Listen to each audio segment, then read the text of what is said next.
Fala pessoal, aqui é o Fernando Oliveira. Nessa série estamos falando sobre o processamento digital de sinais. E nesse vídeo vamos continuar com a introdução e também com a classificação dos sinais. É isso aí pessoal, vamos lá.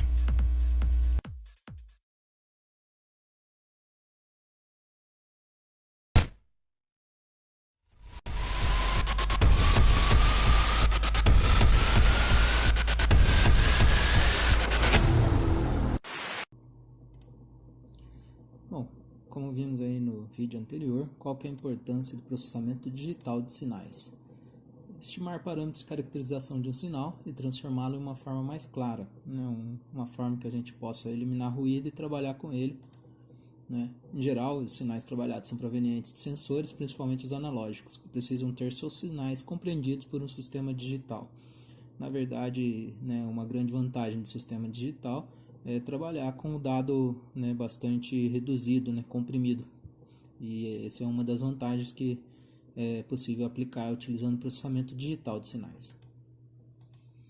No vídeo anterior a gente fala bastante sobre, né, as aplicações do PDS, é até uma maneira bastante interessante de, né, conhecer as aplicações.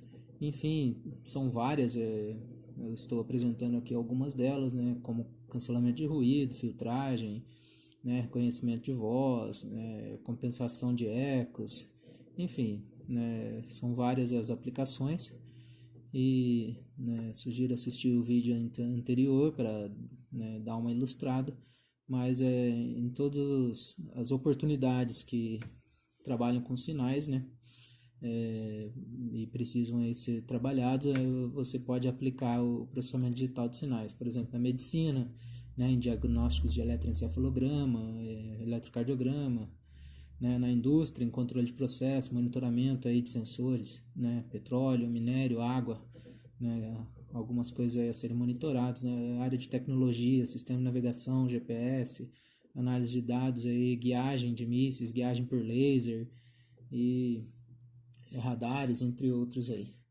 Bom, vamos lá. O que é um sinal? Sinal, quase tudo na Terra aí pode definir um sinal, mas o sinal é uma grandeza física aí que varia no tempo, né, no espaço, ou através de uma outra variável independente. Por exemplo, falando para vocês aqui agora, o áudio ele é um sinal, certo? Proveniente aí né, do meu sistema vocal. Eu estou gerando um sinal aqui, uma forma de onda que é um sinal. O sistema pode ser um equipamento, dispositivo ou um hardware que realiza uma operação em um sinal. Por exemplo, para eu manter o meu áudio aqui, a altura, né, o volume do som, eu tenho que usar todo um sistema, né? Eu tenho que ouvir o que eu estou falando e corrigir, certo? Então eu estou falando, ouvindo, realimentando e mantendo o volume na altura que eu quero. Então eu estou praticamente fazendo aí uma operação com o sinal que eu estou gerando. Enfim, na grande maioria das aplicações eu vou obter um sinal analógico, tenho que converter ele para um sinal digital. Aqui nesse momento provavelmente vamos utilizar no sinal digital um sinal em tempo discreto, né? O sinal analógico é o sinal contínuo, ele é convertido para um sinal em tempo discreto para ficar mais compacto, né? O sistema faz a operação, devolve o sinal, né, em tempo discreto, digital, ele é convertido em analógico e sai novamente, né, um sinal analógico, depois da conversão digital para analógico. Esse processo pode ser, por exemplo, o processo de uma telefonia digital, onde o sinal é captado por um sensor analógico, né, um microfone lá na ponta, e sai num alto-falante de um outro, né, usuário do telefone na outra ponta.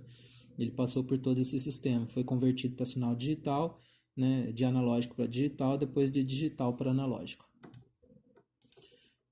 Os sinais eles podem ser gerados por fontes múltiplas, ou seja, o mesmo sinal sendo gerado por mais de uma fonte ao mesmo tempo. E temos os sinais multidimensionais, que são os sinais que podem ser gerados por mais de uma variável. Por exemplo, uma imagem, né? Uma imagem sempre tem mais de uma dimensão, ou seja, ela está sendo aí gerada por mais de uma variável. Temos o sinal de tempo contínuo, que eu falei anteriormente, geralmente os sinais analógicos, definido para cada valor de tempo, pode ter qualquer valor no intervalo contínuo. Aqui no caso um sinal senoidal, né? E uma senoide aí para x menos infinito e mais infinito.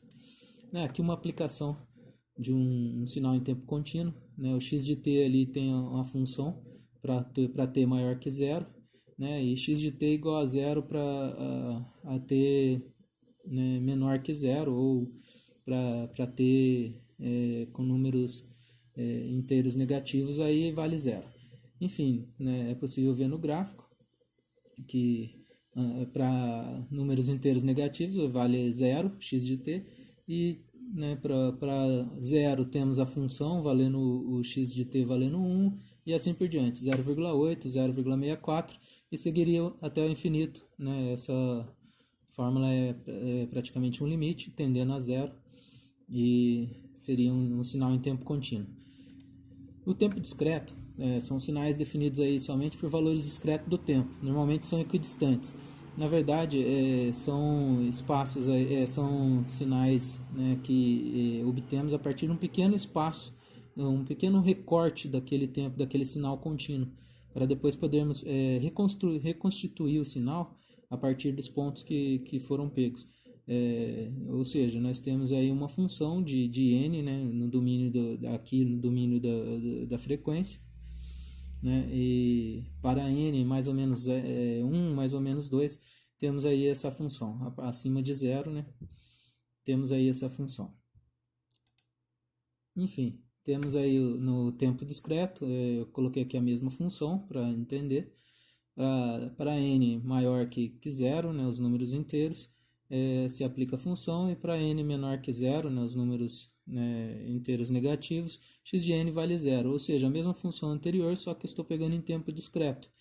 Então eu tenho ali os pontos, né, e é possível verificar que se consegue reconstruir o sinal apenas a partir desses pontos que pegamos, né, em tempo discreto, ou seja, eu não salvei todo o tempo contínuo, né? Eu poderia ter salvo 0,01, 0,02, né? Mas eu salvei aí praticamente 5 pontos e vou conseguir reconstruir o sinal, né? O mesmo sinal anterior. Então essa é a vantagem, né, do trabalho digital, que pode trabalhar aí com o tempo discreto, reconstruir o sinal com muito menos dados salvos na memória.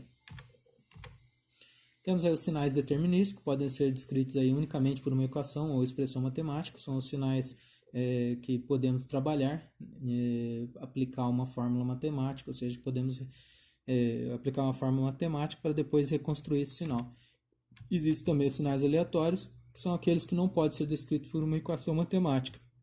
A qualquer momento eles podem efetuar aí uma mudança, né, grande no sinal que não estava previsto e não é possível prever pela expressão.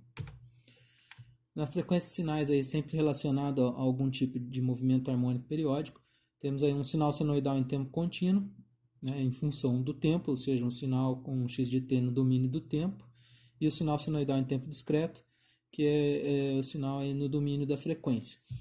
No domínio do tempo, temos aí um sinal senoidal, certo? Com um período t, a amplitude, né? Um ângulo, enfim, é um sinal, uma senoide, como todos aí já conhecem.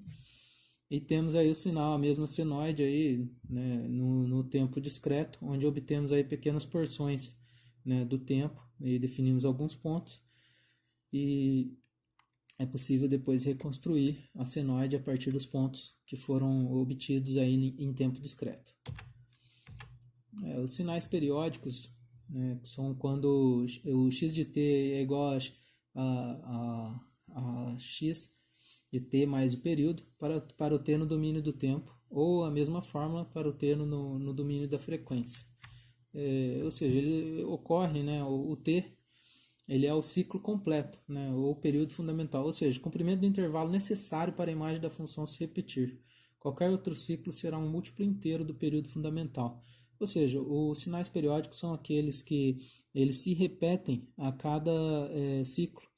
Você obtendo o ciclo do sinal, a cada, né, ciclo desse, o sinal se repete. Então, nós podemos dizer que esse sinal é periódico. Por exemplo, essa senoide está se repetindo para cada ciclo, né, denominado de P ali para cada período. ela está se repetindo em função do tempo. Os sinais pares, somente se x de t for igual a x de menos t para todo t, ou a mesma aplicação para o tempo discreto, né, eles são simétricos em relação à origem de tempo. Ou seja, temos ali o ponto zero, né, x de menos t é igual a x de t, ou seja, se x de t ali vale 1, x de menos t também está valendo 1 nessa forma de onda simétrica. Né? Podemos dizer aí que os sinais pares, então, são os sinais simétricos. E os sinais ímpares, né, só ocorrem se x de t for igual a menos x de menos t, né, a mesma aplicação. Então, temos ali o menos x de menos t é igual a x de t. Se o x de t vale 1, o menos x vale menos 1, né? O menos t vale menos 1. Então, menos x, né? Que menos 1, menos com menos daria mais, então 1 seria igual a 1. Né? Obtemos aí a forma de onda assimétrica, né? Mostrando aí, caracterizando um sinal ímpar, certo?